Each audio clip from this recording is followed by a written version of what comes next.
Do you love fishing? And do you love the idea of going in and fishing and using lures that you've made yourself?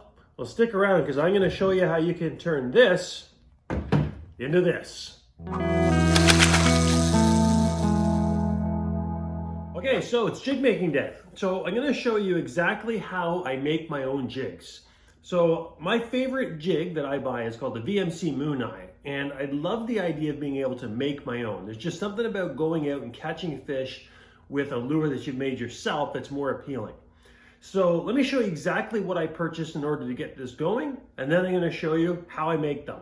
So it started off with an order to a company called Do It Molds, and I'll put the link in the description. And from Do It Molds, I got this. This is a production pot.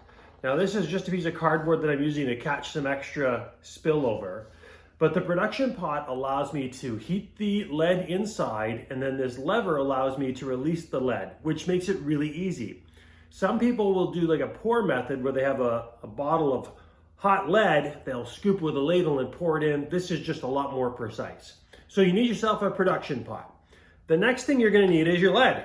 So this was a 10-pound lead ingot, and this is what's left of it. The rest is already melting in here. So you've got your pot, you've got your lead. The next thing you're going to need is the mold of choice. So in this particular case, again, this is from Do It Molds. This is called the Freestyle Jig Mold. Okay, so it opens up, and I'll get you a little closer look in a second here. So this is the mold where you're going to actually pour. Okay, now when you're actually producing the jigs, this needs to be warmed up. So I'm actually going to leave it here to get it warmed up as I show you the rest of the stuff. So we got pot, we've got lead, we've got molds. Now what you need is hooks. Now, I was trying to do this on the most cost-effective way possible. So initially, I purchased the least expensive hooks. The problem is least expensive doesn't mean it actually fits. So be very careful to make sure that any jigs you're making, that you've got the right sized accessory equipment. Now, if you actually read inside the mold itself, it tells you exactly what sized hook you're going to need and from which manufacturer. They're not all the same. So we're going to need hooks. And then in this particular case, the mold requires a wire keeper. Now the wire keeper, of course, is designed to hold the bait on. And in some jigs, they have no keepers. In some, they have a lead collar that is poured. And in this case, it's something that's added on extra. So we need those. Okay, now afterwards, we're done, we're going to need to have some side cutters, and the side cutters are designed to cut off the extra little nub of lead that you're going to have when you pour it. And then when you cut that off, it's going to be a little bit rough, and so some type of a file to smooth it out. Now, two other things that you should have. Now, one is a mask. Now, I'm not wearing a mask right now. Why? Because if I was, you would not be able to hear me. But when I make lots of jigs, so like yesterday I poured 200 jigs, mask is on at all times. And then also, because you are pouring hot lead, some gloves to protect your hands.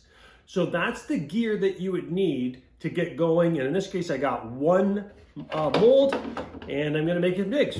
Now, when we get a look at this, and I've tried to do this upside down for the camera, and it doesn't really work fairly well. So when we come inside here, though, I'll show you, when you look at the mold, you can see that the different measurements are there.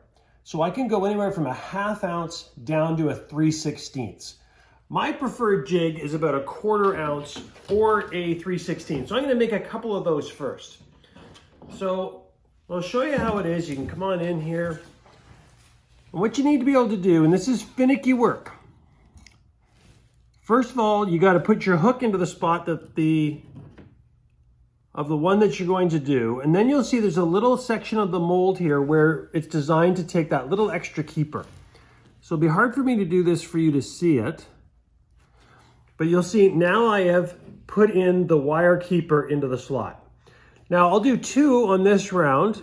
So I'll do the 1/4 ounce and the 3/16. So in goes the hook on that one.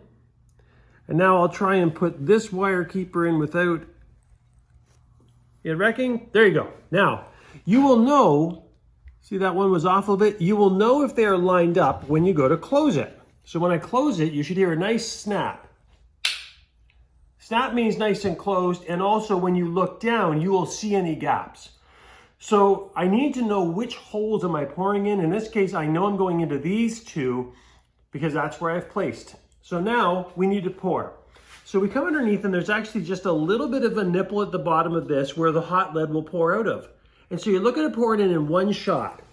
So in it goes. There's one, move it across. Two. Now, this basically sets up instantly. So I've never known exactly how long I need to let it cool, but it's for a few seconds. So, you know, I count a little bit, let it go. Then when we open it up, you're gonna see, there's the two jigs. Now to get them out, sometimes they just fall out on their own, or just, you know, we pop them out and we're all set. And as I mentioned, you know, they have the extra little bit. They have that spot called the sprue. We're gonna remove that, but why don't we take a look and do a couple more here, just so you can see it again on the setup.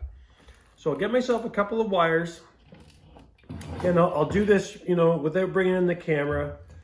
Hook number one, right? Hook number two, the finicky wire keeper number one, the finicky wire keeper number two. They're in the right spot. Good closing sound. Come underneath. Pour. Pour. Okay, it's all set up. You can see it's done. Let that set. Open it up. A couple of jigs. Pull it out. Pull it out. Close that. Get it ready to go. So these are the ones that I had just done, and we have this little extra piece called the sprue. So it's got to come off. Now it will, you could just wiggle it off, you know, just like, you know, bend it back and forth, and it'll come off like this. Okay, so that's one way you can do it. Another is, again, take these side cutters, any will do, and trim it off.